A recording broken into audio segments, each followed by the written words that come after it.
আমি জানি বারবার আঘাত আসবে, আমি পরোয়া করি না বলে মন্তব্য করেছেন প্রধানমন্ত্রী শেখ হাসিনা।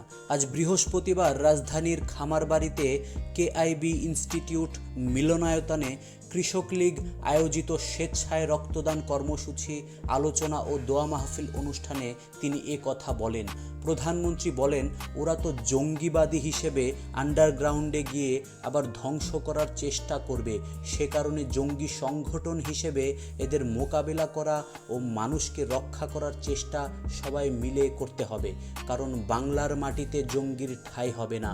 সেভাবে আমাদের সবাইকে সজাগ থাকতে হবে। আমি দেশবাসীকে সজাগ থাকতে এবং তাদের সহযোগিতা চাই। আমি জানি বারবার আঘাত আসবে, আমি পরোয়া করি না। আল্লাহ জীবন দিয়েছেন, একদিন নিয়েও যাবেন, কিন্তু যেখানে মানুষের জন্য কল্যাণের কাজ, সে কল্যাণের কাজ আমরা করেই যাব। তিনি বলেন, 1 আগস্ট রক্তদান কর্মসূচির মাধ্যমে আমরা শোকের মাস শুরু করেছি।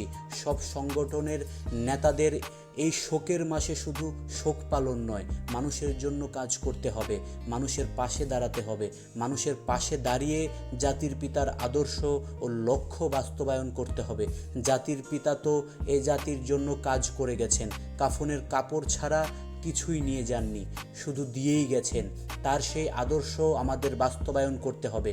কৃষক লীগের সভাপতি সমীর চন্দ্রের সভাপতিত্বে ও সাধারণ সম্পাদক উম্মালু কুলসুম স্মৃতির সঞ্চালনায় এতে আরও বক্তব্য দেন আওয়ামী লীগের উপদেষ্টা পরিষদের সদস্য অ্যাডভোকেট ইউসুফ হোসেন হুমায়ুন, কৃষি সম্পাদক ফরিদুন্নাহার লাইলি প্রমুখ।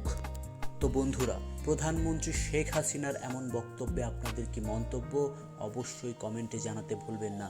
আর আমাদের ভিডিওটি যদি আপনাদের ভালো লেগে থাকে তাহলে অবশ্যই লাইক, কমেন্ট এবং শেয়ার করতে ভুলবেন না। আর অবশ্যই আমাদের চ্যানেলটিকে সাবস্ক্রাইব করে আমাদের পাশেই থাকবেন।